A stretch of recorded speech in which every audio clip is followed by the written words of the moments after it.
ለእንጨት የሚሰግድ ለድንጋይ የሚሰግድ በባህር የሚያመልኩ መድኃኒት የሚቀምሙ ጠንቋዮች ነበሩበት።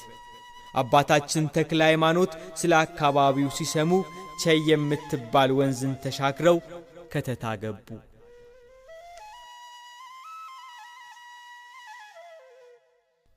የአካባቢው ሕዝብ ካምልኮተ እግዚአብሔር ወጥቶ ግብሩ እንደ እንስሳ ሆኖ አገኙት። እግዚአብሔርን አያውቅም ነበር።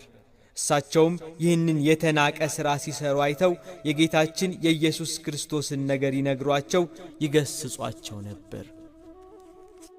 ሕዝቡ ግን አልተቀበላቸውም፣ በጠላትነት ተነሳባቸው እንጂ ስለ ክርስቶስ እንዳይናገሩ ስለ ወንጌል እንዳይመሰክሩ አሏቸው።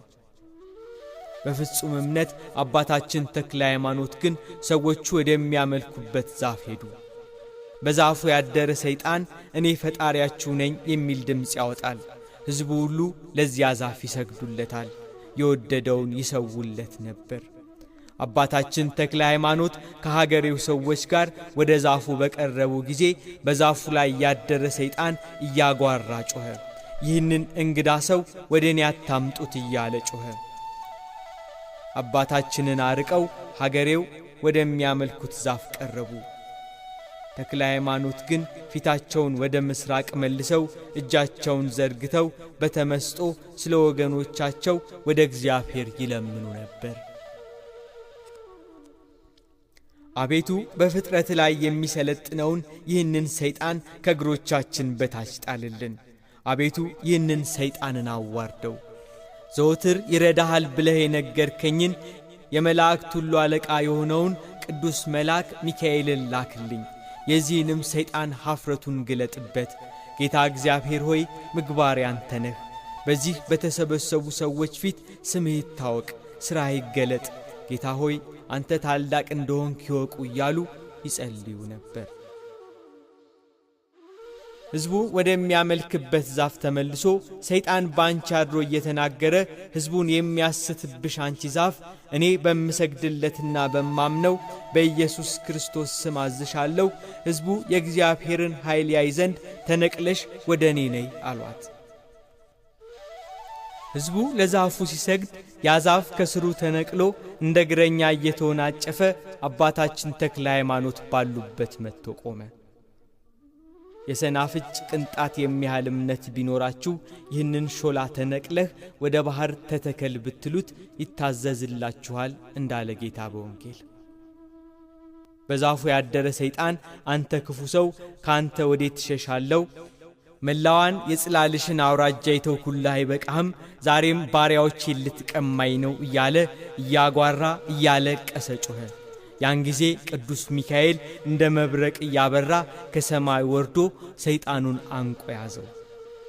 ሚካኤል ጊዜ ሳይደርስ እንዳታጠፋኝ እያለ ሰይጣኑ ጮኸ። ከእንግዲህ ወዲህ ይሰው ወዳለበት አልደርስም እያለ ጮኸ። የአገሩ ሰዎች ሁሉ ወደ አባታችን ወደ ተክለ ሃይማኖት መጥተው የሕይወት ብርሃን አባታችን ሆይ ወደሚወደድ የወንጌል ጎዳና ምራን እያሉ ከእግራቸው ስር ወደቁ።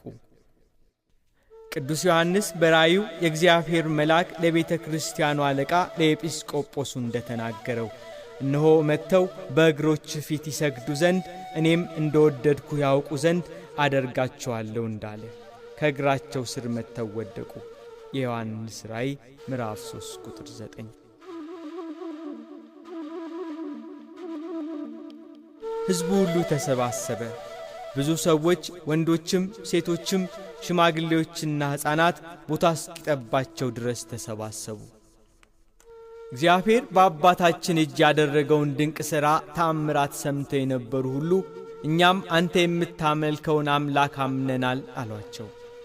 አባታችን ተክለ ሃይማኖት ተነስተው ምዕጻት ወደምትባል ወንዝ ወርደው ውሃውን ባርከው በአብ በወልድ በመንፈስ ቅዱስ ስም አጠመቋቸው። በዚያ ዕለት ለከተታ ሕዝብ ታላቅ ድኅነት ተደረገ። በፍጹም ልባቸው አመኑ። በሕዝቡ ላይ የእግዚአብሔር መንፈስ እንደ ርግብ ወርዶ ሲያርፍባቸው አባታችን ተክለ ሃይማኖት ያዩ ነበር። አባታችን ተክለ ሃይማኖት ወንጌልን እያስተማሩ ስለ ኢየሱስ ክርስቶስ የማዳን ሥራ እየመሰከሩ በሃይማኖት እንዲጸኑ አደረጓቸው። አባታችን ተክለ ሃይማኖት ኢትየብር በምትባል በእንደገና አውራጃ ቤተ ክርስቲያንን ሰሩ።